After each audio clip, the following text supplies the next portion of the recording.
اهلا بيك يا صديقي الجميل في حلقه جديده من قناه ايطاليانو فاتشلمنتي. انا برام واهلا بيك في حلقه النهارده. لو اول مره تشوفني ما تنساش تشرفني بعمل اشتراك في القناه وتفعل زر الجرس عشان يوصلك كل جديد. واهلا بيك في حلقه النهارده يا شباب، حلقه مهمه ومميزه جدا هنتكلم فيها عن فعلين مهمين في اللغه الايطاليه. اول فعل معانا هو فعل انداري، وتاني فعل معانا هو فعل فينيري يعني يذهب وياتي. انداري يعني يذهب، فينيري يعني ياتي. هنتكلم ليه على الفعلين دول بالاخص؟ هنتكلم عليهم لان هم افعال مهمه بنستخدمها دايما في اللغه الايطاليه او احنا بنتكلم اللغه الايطاليه، ولو انت عايش في ايطاليا بالاخص هتكون بتستخدم الفعلين دول على طول.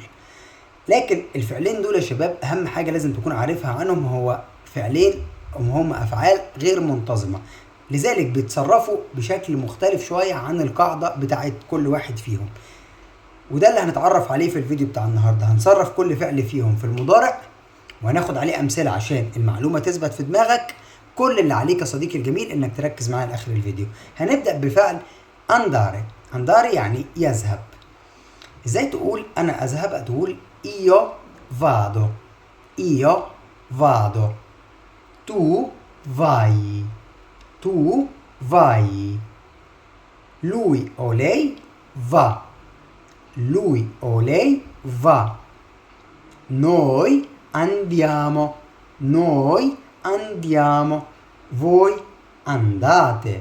Voi andate. Loro vanno. Loro vanno. نعيد بسرعة. Io vado. Tu vai. Lui o lei va. Noi andiamo. Voi andate. Loro vanno. ليه الفعل ده بيتصرف بالشكل ده؟ لانه فعل irregolare يعني غير منتظم، فلازم تحفظ تصريفه زي ما هو كده يا صديقي الجميل. طب يلا بينا ناخد امثله عشان نثبت المعلومه. عايز اقول انا اذهب، هتقول io vado a scuola ogni giorno. io vado a scuola ogni giorno. انا بروح المدرسه كل يوم. طب مثال مع tu. Tu vai al lavoro in macchina. Tu vai al lavoro in macchina.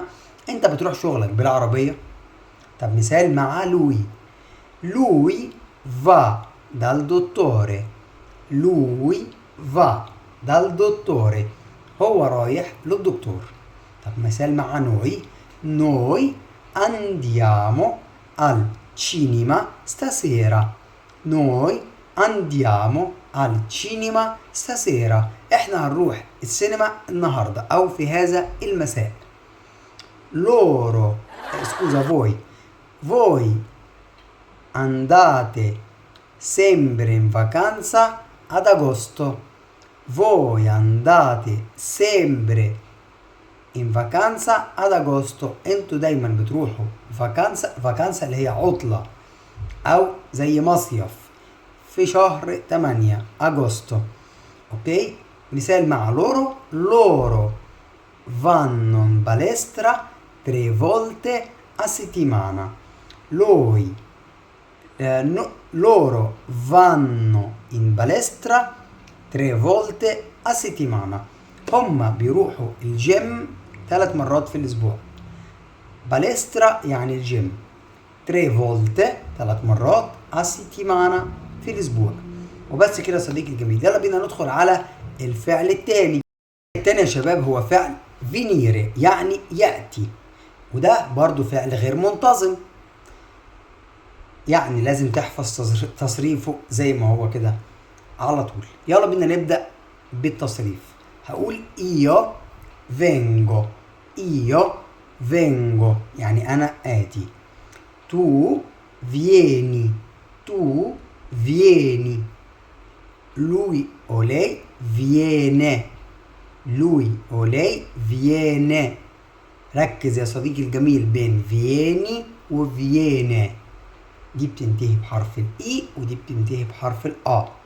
يبقى io vengo. tu vieni. lui o lei viene. noi veniamo. voi venite.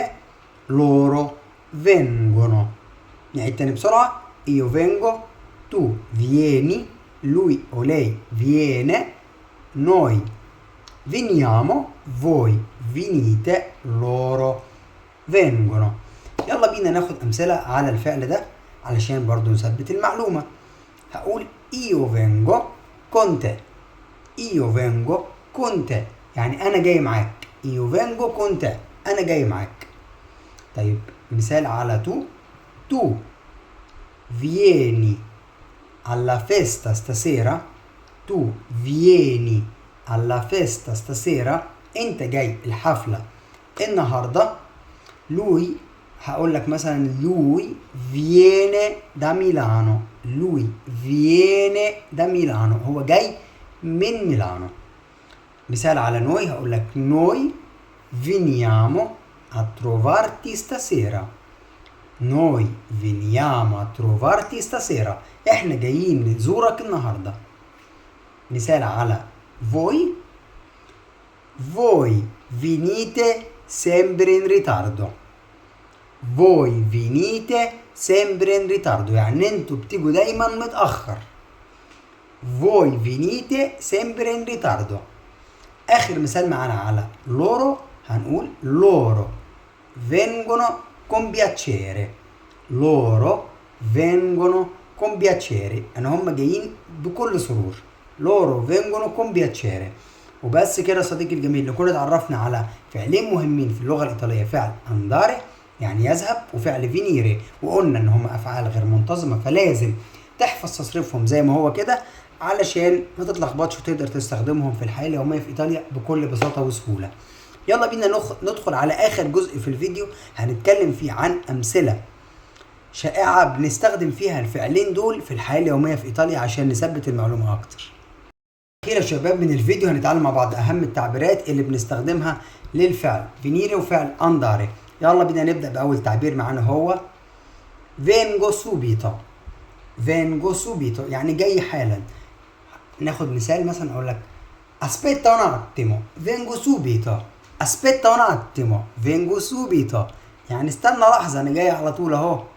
aspetta un attimo انتظر لحظة أو استنى ثانية أو استنى لحظة. vengo subito أنا جاي على طول أهو. تاني تعبير معنا هو va bene. va bene. va bene بنستخدمها لو عايز تقول تمام أو موافق. طب ناخد مثال هقول لك va bene ci vediamo stasera. va bene ci vediamo stasera تمام أشوفك بالليل أو أشوفك في هذا المساء. آخر ناخد تعبير تاني non va bene. non va bene لا مش تمام. ناخد مثال مثلا أقول لك questa idea non va bene. questa idea non va bene الفكرة دي مش عجباني أو الفكرة دي مش تمام. questa idea non va bene. طب مثال تاني andiamo. andiamo يعني يلا بينا. مثال أقول لك andiamo al mare بمناسبة الحر اللي احنا فيه يعني andiamo al mare يلا بينا نروح البحر. andiamo al mare. ناخد تعبير كمان ودي حاجة هتسمعها كتير جدا بقى come va. come va. come va بتستخدم زي كومي ستاي بالظبط يعني لو هتسأل حد عامل ايه هتقول له كومي فا. كومي فا ولكن هي غير رسمية يعني ما تستخدمهاش مع اي حد ما تعرفوش لازم حد يكون تعرفه ويعرفك. تشاو ماركو كومي فا. تشاو ماركو كومي فا ازيك يا ماركو عامل ايه كله تمام كومي فا. هيرد عليك هو يقول لك va tutto bene. va tutto bene. va tutto bene يعني كله تمام. هو ممكن يرد عليك ويقول لك va tutto bene او يقول لك مثلا non ti preoccupare va tutto bene. non ti preoccupare va tutto bene يعني ما تقلقش كله تمام. وبس كده صديقي الجميل لو عجبك الفيديو ما تنساش تشرفني بعمل اشتراك في القناه وتفعل زر الجرس عشان يوصلك كل جديد واهلا بيك في قناه ايطاليانو فاتشلمنتي. ciao a tutti.